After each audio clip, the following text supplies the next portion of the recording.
It be like Accra make hot for the big boys as 3 Ghanaians face extradition to the US for engaging in romance scam worth $100 million. And here on Sauce and Pepper, we want to find out the culture of unexplained wealth and its accompanying repercussions. So our society is faced with a big problem right now. And what problem am I talking about? In recent times, we've heard of, joint operational activities with FBI and Yoko picking up guys who are perceived to be in romance scam, fraud, and all of that.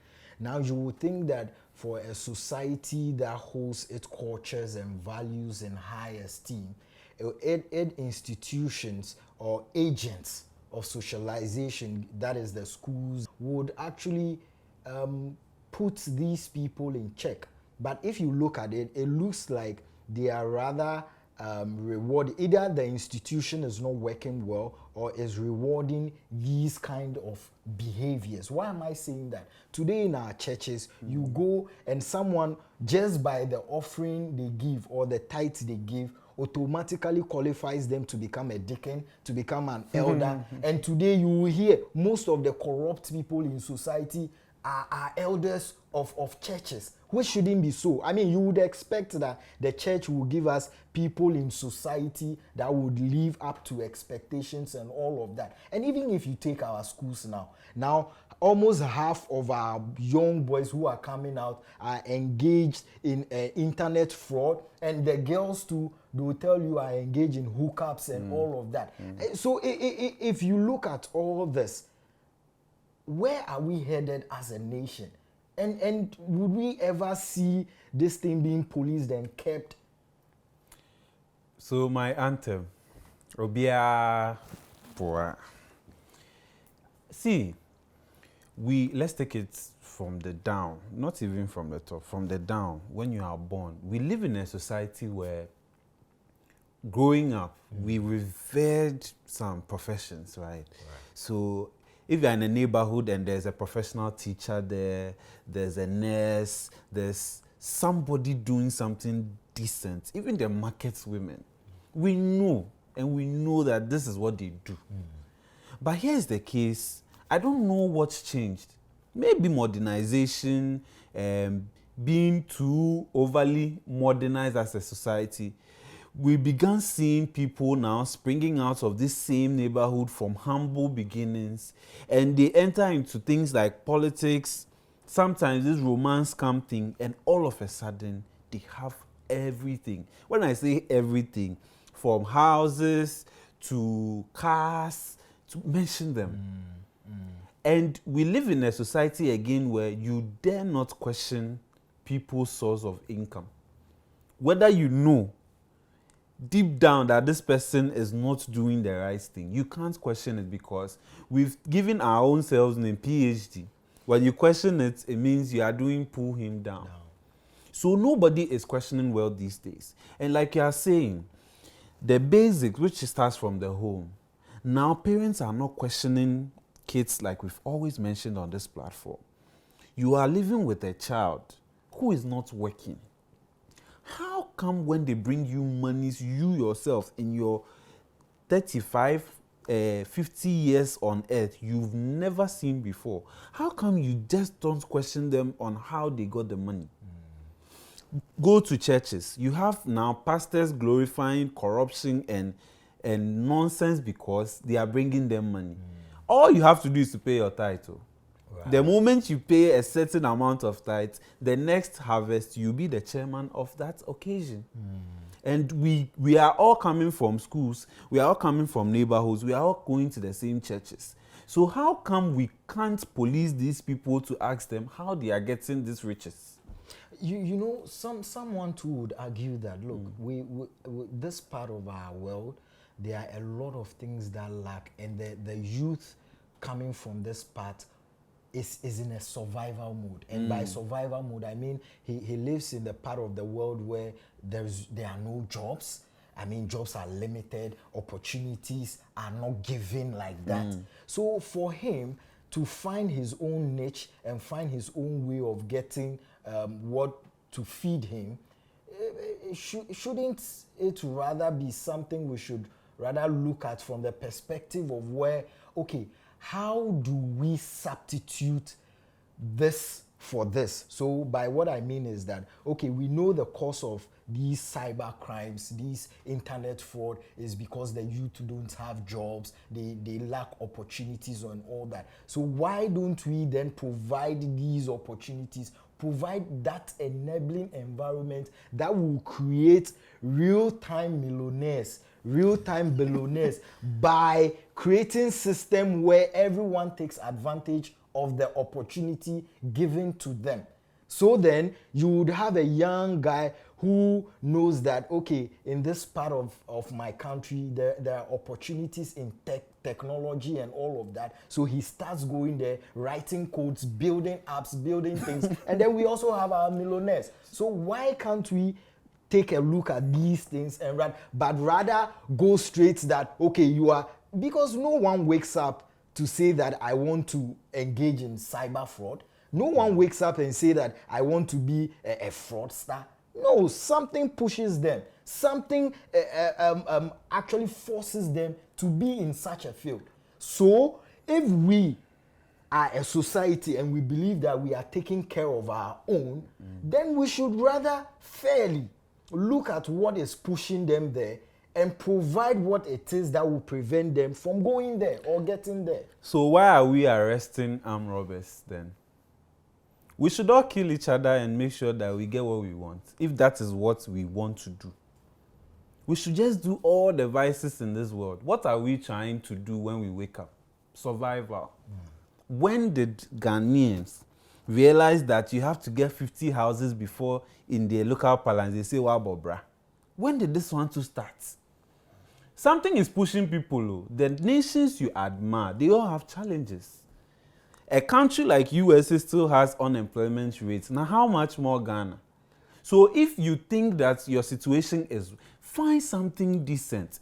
You see, that's why I have a problem with these fake motivational speakers going around telling us that they started their businesses with 1 tomato and 1 grain of rice and 1 Ghana cedi and all of that. It's a lie. They are seeing the lives you are living. Maybe they don't know the struggles you went through. We oversimplify these struggles to make them feel like, if somebody is able to open a restaurant with 1 grain of rice, I have 5 kg rice in my room. Why am I not rich? So they feel like you are making it look so easy to the extent that if they do this, they will be rich. If they are doing all the right things and still the monies are not coming, because we live in an economy where, see, maybe we are living in the USA of 200 years ago. Nobody knows. Okay. 200 years from now, the people who live in this Ghana will not even know that there was a untarred road on this stretch. So if we lie to ourselves, especially those who claim that through hard work they've gotten to where they've gotten to, that's every time they get exposed to this cyber crimes and FBI exposes, then we are lying to the youth. Because the youth of today wants to drive in a Benz, but they are forgetting that maybe that person driving in a Benz today started from 1995, 1996. So we lie to ourselves. So the economy, it has nothing. The opportunities here, if you want to do menial jobs for survival in this country, I am saying if you are not sick, if there's nothing preventing you from working physically, you will find something to do. If we encourage it, what we are doing is that we are encouraging people to do these wrong things, and then we'll come back and act like, hey, how did this happen? And the funny thing is, when it's starting, we see you. When some of these things are starting in our neighborhoods, in our communities, we see them. But you can't even question this, because the moment you do, you are envious, you are jealous, you are just not a positive person. Right. So they'll just label you like that because you don't have. But in reality, we lie to ourselves. Well, they say fake it till you make it. I disagree with that assertion.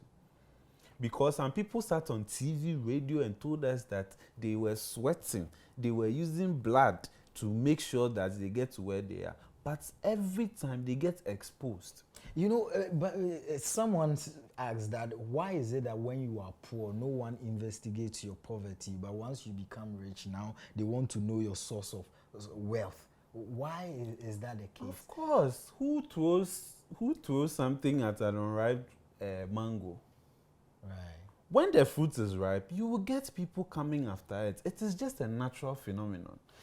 You know people in your neighborhood who are doing their nursing jobs, who are teachers from your infancy. Have you ever questioned how they were able to buy school bags for their kids? No. So no one is saying that you shouldn't have money. But our problem is that a 25-year-old can walk into a showroom and count $100,000. In the natural scheme of things, if you are following the natural order in this country, you should be done with university. How did you get $100,000? You know, so this is the letter that has actually rattled the Accra big boys and gotten them a little bit uncomfortable. But we saw it coming, didn't we? Well, you know, once Haja for Real was released, you know, there was conversations like that. That is true. And this letter is coming from the Ministry of Interior, of the Interior. And it says, to the Magistrate of the District Court, Accra, whereas a requisition has been made by the diplomatic representative of the United States of America through the Ministry of Foreign Affairs and Regional Integration to me, the minister to whom the president has assigned functions under the Extradition Act 1960, Act 22, for the arrest of Isaac Kwadwo Boateng, Inusa Ahmed, Derek Van Yeboah, and Patrick Kwame Asare, in quote, Ghanaians, in brackets, Ghanaians. And whereas the said Isaac Kwadwo Boateng, Inusa Ahmed, Derek Van Yeboah, and Patrick Kwame Asare, and you can read the rest on your screens. So this is the letter that is sending. This is the word of the Lord. Thanks be to God. But this word is not sitting down with the Accra big boys. They should carry all of them. The pressure these people are giving us in this country. Charlie, any power. We are not as useless as some family members are saying us to be. Because you feel pressured, they should carry them. That's it's investigation. That's it. Carry all of them, march you straight. I remember that video. FBI straight. Take them all. Because, see, we live in a society where people are trying their best. People are doing all they can. But they still are not getting what is supposed to come to them. And it's not because they are lazy. And it's not because they are useless. No. It is because our parents, our sisters, our relatives are seeing other people do it and we don't even know the source. But we are always comparing our people to such people until issues like this come up. So if truly they've done something wrong, they should face the consequences. But you know, these people too, you are asking that they face the consequences. They are saying, look, I'm in my home, I don't have opportunities to work, and I happen to have a skill that can make me money. Maybe not legal, but it's something I can survive on, and also other people are dependent on it. And I'm sure these people feed families, they feed mouths. So if we've asked that they be picked up right now, are we being fair to them and their families? You can't feed people when you are scamming people of their hard-earned monies. No, you don't do that. That's why I'm saying that the moment we told that lane, it means we are going to encourage illegal things. People are really doing decent things. So. And the moment we pamper such people, it means that, oh, it is okay to do this illegal stuff. See, people are using, quotes and unquotes, businesses in this country to wash money, allegedly. We know, because we can't say for a fact. Look at the real estate buildings coming up these days. Yeah. Huge buildings, but plenty of them. Nobody occupies them. And you know, sometimes, you know the after effect of these things.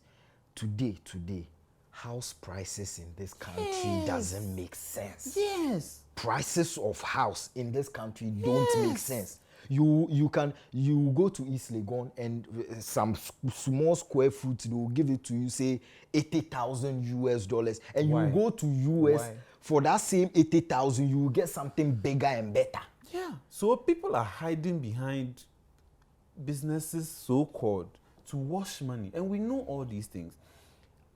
These are my recommendations. First and foremost, let's expose them. If you know anybody in your neighborhood and you see that the person you are not this call you are making, you somebody they get in small from that guy, you should go and report him. I grew up with you in a neighborhood, and because you entered into politics within 2 years, you have 3 houses. I should be able to go and whistle blow to OSP and say this guy, and then it will move into the proposed speaker's law of lifestyle audit. Right.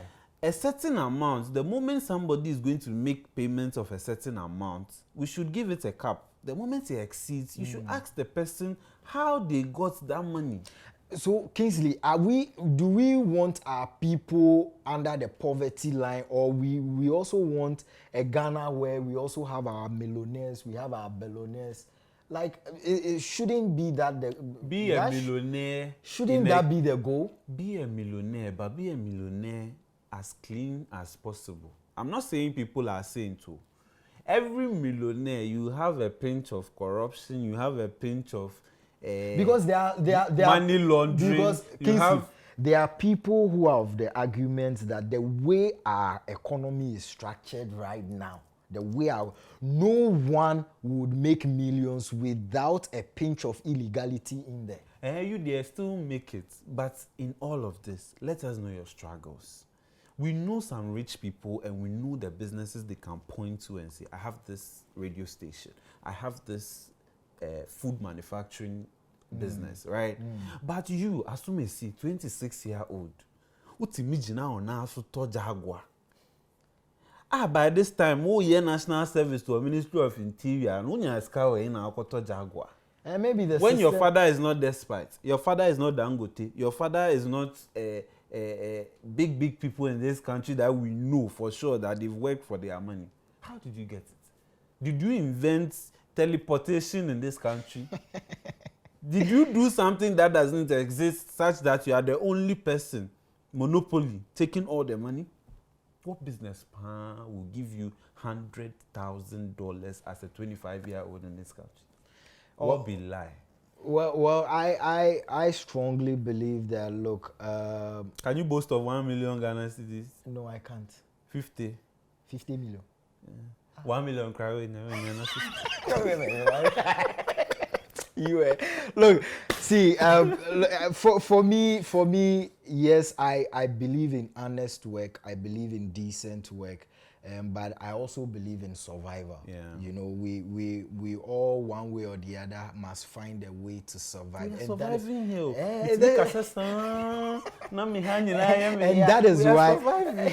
I could have killed a lot, but I am here shouting. Today, Kingsley is up to some mischief, and I can't deal. But all I'm saying is, look, I think we are Ghanaians are one of the smartest people you can find in the world, and you know, let's not limit our strength to these illegalities. Trust me, if we have an open mind, even from these illegalities we can build legal things and make things work. So please, we are not endorsing fraud, we are not endorsing illegality, we are moving for the right things be done.